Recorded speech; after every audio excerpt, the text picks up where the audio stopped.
Pemirsa, kita lanjutkan acara kita. Sebelum saya balik ke Yani, saya mau klarifikasi yang saya bilang tadi. Di sini bukan yang terpilih, tapi incumbent. Pusat Kajian Anti Korupsi PUKAD Universitas Gadjah Mada merilis hasil penelitian terkait perilaku para calon anggota legislatif incumbent atau wajah lama di Indonesia. Berdasarkan hasil penelitian PUKAD UGM, 90% caleg incumbent atau yang maju lagi dalam Pileg 2014 terindikasikan tersangkut kasus korupsi. Ujar peneliti PUKAD UGM Ifzial Alim di kantor pusat UGM. Anda nggak tahu ini? Ada rilis begini. Kita pernah merilis hasil riset tingkat korupsi partai politik atau anggota DPR, tapi hasilnya tidak sembombastis itu. Jadi tidak ada pernyataan 90% ada rilis incumbent anggota DPR. Hari Rabu 19 bulan 3. Jadi iya. Itu rilis ya, hampir sama berdekatan waktu, tapi isinya tidak seperti itu. Ya tidak ada hasil yang mengatakan 90% calon incumbent itu berarti anggota DPR sekarang yang maju kembali sebagai caleg itu terindikasi korupsi, tidak. Jadi ada peringkat-peringkat parpol, dan kami memang tidak hanya melihat parpol yang kadernya sudah dihukum oleh pengadilan, tapi juga kader yang terindikasi korupsi kami masukkan, sehingga memang angkanya besar Bang Karni, tapi tidak mencapai 90% dari 560 orang anggota DPR itu. Jadi ini media salah cetak dong.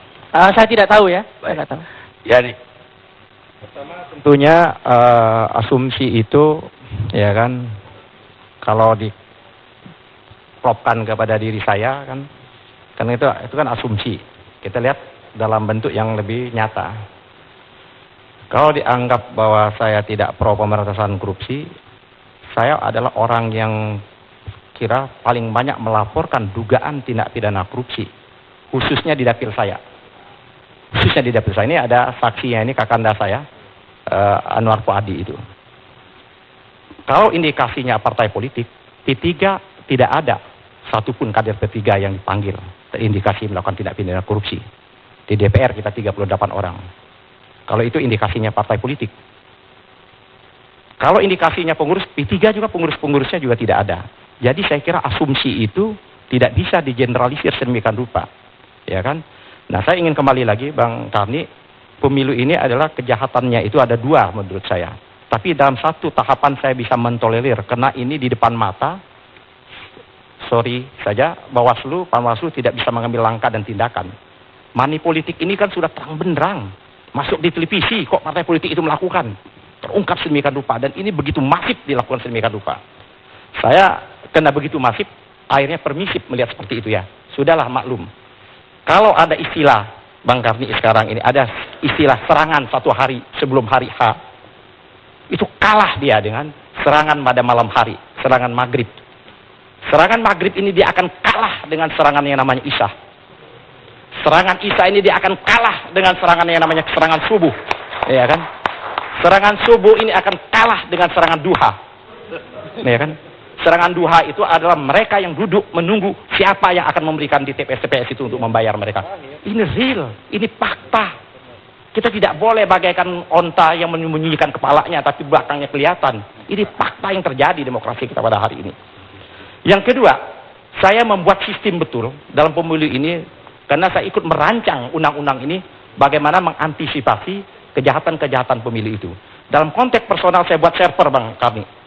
Saya sewa betul tenaga-tenaga yang ahli IT, sewa server, saksi-saksi saya ada, di Kota Palembang penuh hampir rata-rata ada, dan pakai uniform saksi itu hanya Partai Persatuan Pembangunan di Kota Palembang. Kalau pakai batik, pasti dari Partai Persatuan Pembangunan. Pada waktu sudah hari pencoblosan itu masuk secara otomatis dia ke server saya itu. Masuk dia ke server itu. Nanti kita boleh uji nanti Pak Bawaslu. Kalau kita memang membuka kebenaran, mari kita buka kebenaran ini. Atau kita tutupi ini semua. Saya masuk ke server saya itu pada hari pemilu itu, pada pencoblosan itu angka di Kota Palembang itu saya mendapatkan angka 55.000. Itu dari saksi saya. di kota Palembang. Tapi memang sayang, C1 sebagian kita tidak dapatkan. Kenapa C1? Ini mulai, Bang Kani, praktek mulai terjadi. Praktek manipulatif terjadi di pemilu ini mulai terjadi di berbagai tahapan. Tahapan pertama saya kira pada waktu pemilu tadi money politik kita sudah tidak bisa bicarakan. Ya kan, itu masif semua dilakukan. Praktek itu ada bagaimana membuat berita acara. Ya kan, berita acara itu ditransformasikan dari yang namanya C1 plano menjadi C1. Ini dibuat rata-rata di atas jam 9 malam. Saksi sudah keteledoran. Ya kan, bahkan ada sebagian yang ditemukan ya sudahlah kita capek-capek semua, kita istirahat dulu. Pulang.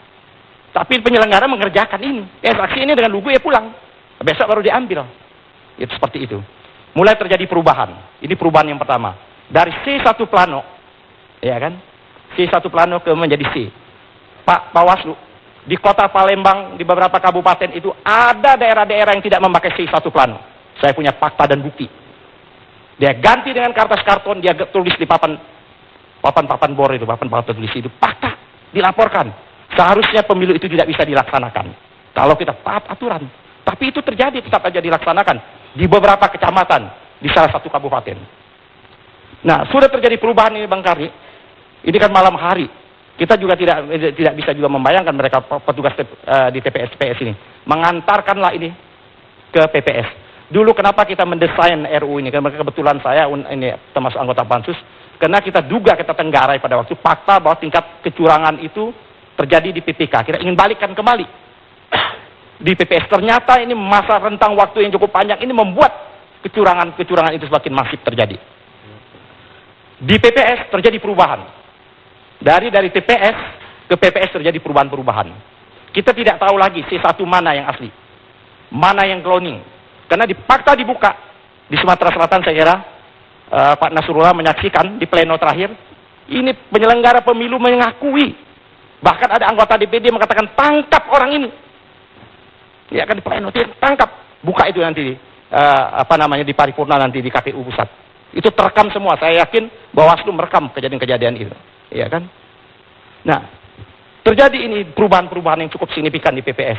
Saya contoh saja, di satu desa saya mendapatkan angka 283, tapi yang hilang kosong.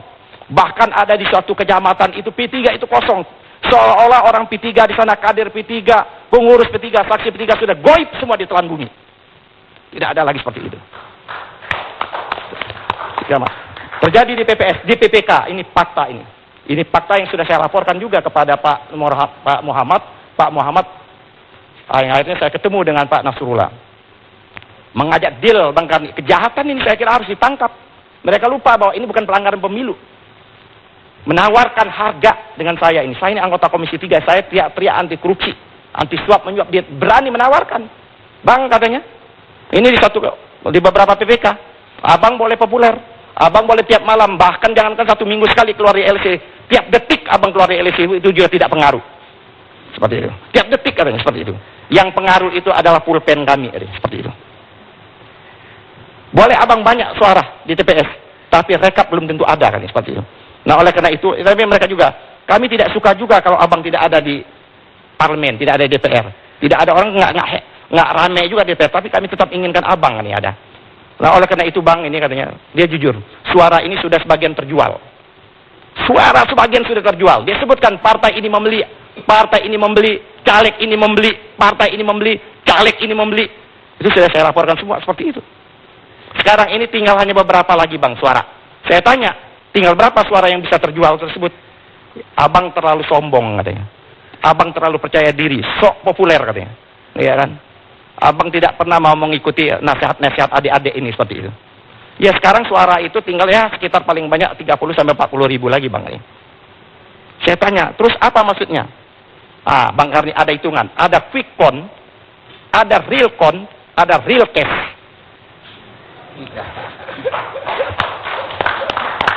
Ini fakta hari ini. Terus saya bilang, apa maksudnya? Abang katanya, 40 ribu bisa kita bantu suara abang. Asal harganya cocok. 30 ribu per satu suara. Saya bilang 30 ribu kali 40 ribu, 1,2 M. Dari mana saya ada uang itu? Saya bilang. Anda jangan samakan saya dengan orang-orang kaya. Ya kalau abang mau, kalau abang nggak mau, nggak apa-apa katanya. Ya kan seperti itu. Saya mulai ini. Naluri insting saya ini, orang ini harus saya tangkap. Saya bilang seperti itu. pasti dia akan telepon saya lagi. Tidak berapa lama ada telepon lagi, Bang. Bagaimana, Bang? Ini waktu sudah sangat mepet. Last minute ini. Oke, kalau begitu kita deal, saya bilang. Berapa angkanya? Kena abang ini kita kasihan juga, kita turunkan tarif itu. Dari 30.000 menjadi 20.000 rupiah. Iya kan? 20.000. Oke, kalau seperti itu. Saya sekarang masih di Palembang, orang saya tidak ada di tempat Anda itu. Karena saya nggak berani bongkar di sini, karena itu menjadi alat pembuktian saya nanti. Tapi secara kelembagaan saya sudah lapor semua siapa pelakunya kepada Pak Nasrullah. Oke, saya bilang kita 20.000 ya. Titik temu angka di 20.000. Berapa angka buat saya? Abang terlambat ini katanya. Tadi 40.000 sekarang bergeser. Suara itu lebih kurang 30.000. Berarti 10.000 sudah terjual. Iya kan? Oke, saya bilang 30.000 berarti 30.000 kali 20.000 berarti 600 juta ya. Saya kirim uangnya sekarang, saya bilang. Kirim uang dari mana saya bilang? Saya cari orang-orang. Ketemulah saudara saya yang orang yang ngerti politik juga. Kau datang sana, kau pura-pura utusan saya. Saya telepon polisi juga. Iya kan? Saya telepon polisi, datang ke sana. Ini kau panjang dulu, polisi lama hadir. Ini panjang ngomong, dia udah mulai jeriga, mulai gelisah. Ini jangan-jangan barang ada ketangkap juga iya katanya gitu kan. Kabur nih. Pergi mereka. Setelah pergi tidak berapa lama kemudian menelpon lagi PPK satu lain yang lain lagi juga. Hal yang sama lagi. Saya bilang ketemu dia.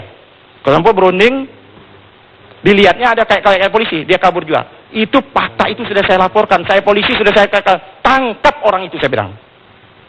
Tapi sampai hari ini kita tidak tahu langkah-langkah berikutnya. Itu di tingkat panitia pemilihan kecamatan. Di tingkat KPUD lebih gila lagi. Di kabupaten tersebut dia mereka baca suka-suka dia sendiri. Setelah itu dia bawa ke KPU provinsi. Dari 5 komisioner yang ada, 4 goib terakhir tinggal 1.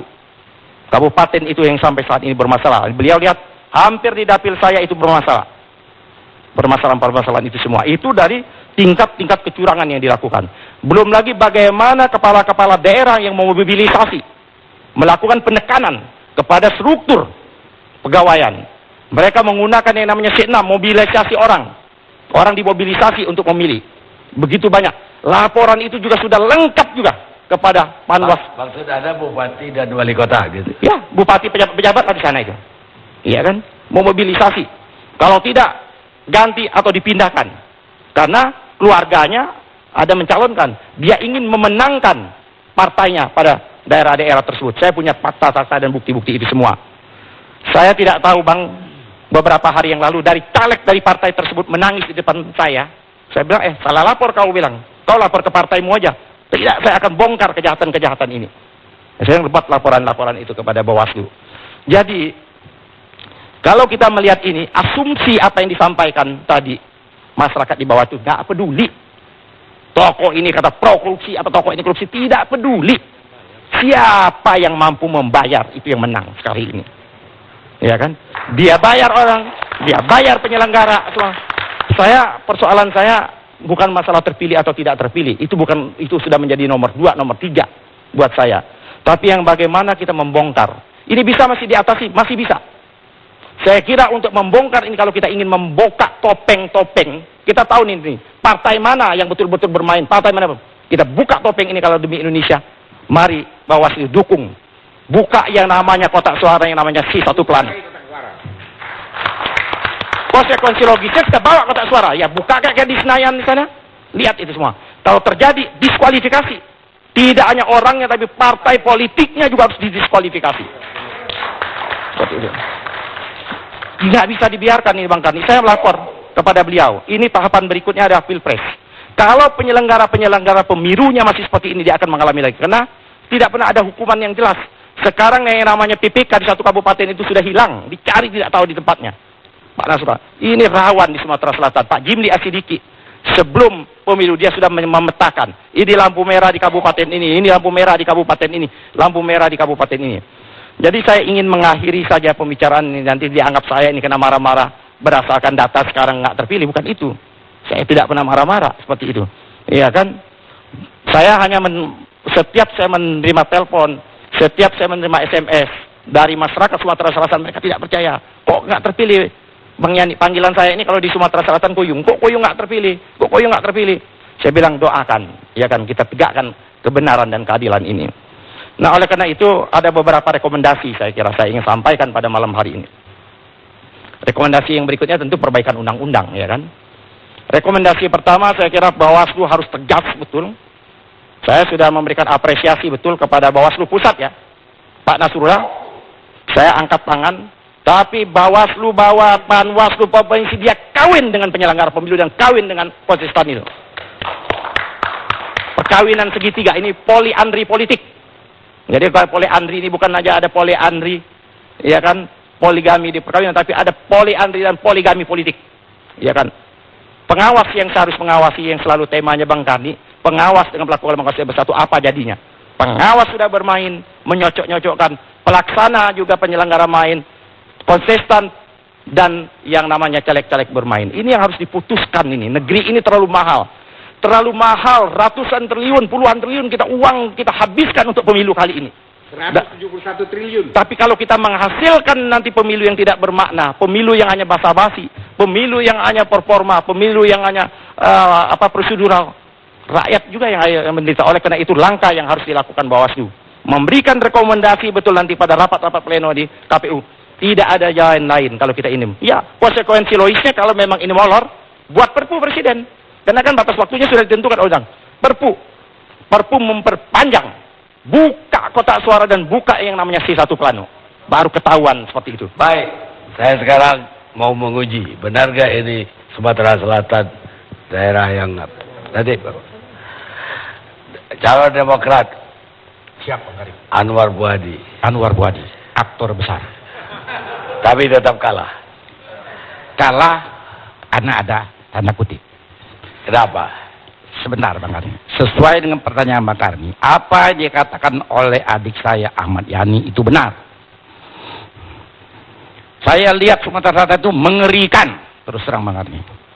Uang berseliweran di mana-mana. Dari tingkat kabupaten, tingkat provinsi, berseliweran. Saya tidak bicara satu patah, hampir semua Bang Karni. Dan dengan kekalahan Ahmad Yani, itu terus terang Bang, masyarakat Sumatera Selatan sangat kecewa dengan ketidakmenangan Saudara Yani untuk kembali ke Senayan. Saya melihat sendiri bagaimana orang bagi-bagi uang, saya lihat. Nah, money politik. Yang lucu lagi, ketika saya kampanye di semua kabupaten di dapil saya, 8 kabupaten dan 2 pemerintah kota. Saya setiap hari selama 2 bulan saya tidak kembali ke Jakarta. Sengaja saya keliling. Dan saya tanya dengan semua orang di pasar sana. Ada nggak calon DPR pusat yang datang ke sini? Belum ada satupun yang datang. Tidak ada. Yang datang cuma Pak Anwar katanya. Nah yang lucu di polling. Partai Demokrat mengadakan polling.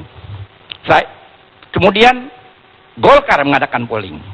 Kemudian juga Yunarto Wijaya mengadakan polling di Sumsel. Suara yang tertinggi itu Anwar Fuadi Bang Karni. Boleh tanya sama masyarakat Sumatera Selatan. Anwar Fuadi ini Bang Karni. Nah, tahu-tahu tiba-tiba Bang Karni. Tiba-tiba suara ini begitu pemilihan meledak tahu-tahu. Orang yang tidak pernah dikenal, tidak kapan nggak tahu asal usulnya di partai, tiba-tiba menang. Nah, saya nggak tahu. Yang saya kasihankan adalah konstituen saya yang jujur. Mereka di kampung saya itu nama kampungnya Lingkis Bang Karni, Ogan Komering Ilir. Masyarakatnya menangis Bang Karni ketika saya tidak menang. Betul menangis mereka. Mereka sedih gitu. Kok nggak bisa menang gitu? Kenapa? Padahal sudah sangat terkenal itu. Iya kan? Sudah sangat terkenal. Dan polling selalu tinggi, nomor 1 dari seluruh partai yang ada. Tiba-tiba bisa saya dikalahkan oleh orang yang sama sekali tidak dikenal. Dan tidak ikut sosialisasi. Satu partai. Kelihatannya satu partai. Bang Karni, terus. Sebentar Bang Karni, kasih saya yang agak panjang sedikit Bang Karni. Oh pasti. Iya. Bang Karni. Sohib pernah gak dikasih? Iya. Saya berteman Bang Karni udah 35 tahun. Maaf Pak. Hujan-hujanan sedikit.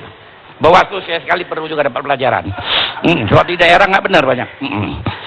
Jadi Bang, ketika melihat money politik yang berkuasa luar biasa ini, Bang Karni, bagaimana ini nasib rakyat ini? Diserahkan nanti calon ke apa? Wakil-wakil rakyat yang terdiri dari para bajak laut, Bang Karni. Bagaimana nasibnya? Hah? Bagaimana nasibnya? Kalau saya, Bang Karni, mungkin saya satu bagian yang terkecil dari seluruh caleg yang ada di Republik ini. Saya tidak mempergunakan dan tidak melakukan yang namanya money politik walaupun 1 rupiah, Bang Karni. Tidak saya lakukan, walaupun 1 rupiah saya. Dan ini saya buktikan, Bang Karni. Beli saksi juga enggak? Bagaimana? Beli saksi juga enggak? Tidak. Saya tidak beli saksi. Tidak. Demi Allah, Bang Karni. KPU? Nah, KPU? apalagi KPU, mukanya itu saya nggak tahu yang mana KPU di sana. Dan ini akan saya buktikan. Saya mau mengadakan suatu sumpah. Untuk itu, saya minta ada yang menyumpah saya nih, membantu saya menyumpah. Saya panggil, mana ini? Adik saya ini. Pengacara Kodnang Sumatera Selatan. Mana ini? Alam Sahanafiah. Adinda, sini. Bantu saya. Bantu saya. Ini adik saya ini. Ini advokat dan pemberani. Sangat pemberani. Tolong. Ini saya ada Quran. Anda tolong sumpah saya. Ya. Ya. Al-Quranul Karim. Saya sumpah ya. Iya. Dari belakang kalau begitu.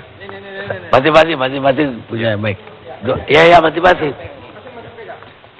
Bismillahirrahmanirrahim. Saudara Anwar Fuadi, bersediakah saudara disumpah? Bersedia. Bersediakah saudara mengucapkan sumpah bahwa saudara dalam pemilu legislatif 2014 adalah bersih dan menurut polling saudara menang? Sangat bersedia. Coba silakan. Ya. Saya bersumpah. Demi Allah dulu. Demi Allah. Saya tidak pernah mengeluarkan uang walaupun 1 rupiah untuk melakukan money politik. Kalau saya bohong, biarlah saya diazab Allah di dunia di akhirat. Ya. Terima kasih. Sumpah selesai. Dan saya kepingin, misalnya yang mengungguli saya misalnya. Yang mengungguli saya misalnya di Sumatera Selatan itu, di dapil saya tidak menyalahkan kalau dia melakukan money politik. Saya tidak menuduh. Tetapi Bang Karni, semua konstituen saya, sekian puluh ribu konstituen saya itu menganggap orang yang mengungguli saya itu melakukan money politik. Jadi menurut saya, alangkah baiknya untuk membuang fitnah yang bersangkutan itu bikin konferensi pers bisa di Palembang, bersumpah seperti saya. Itu aja saya. Ini untuk yang mengalahkan Anwar Fuadi ditantang bersumpah seperti bersumpah. dia. Rehat kita sejenak.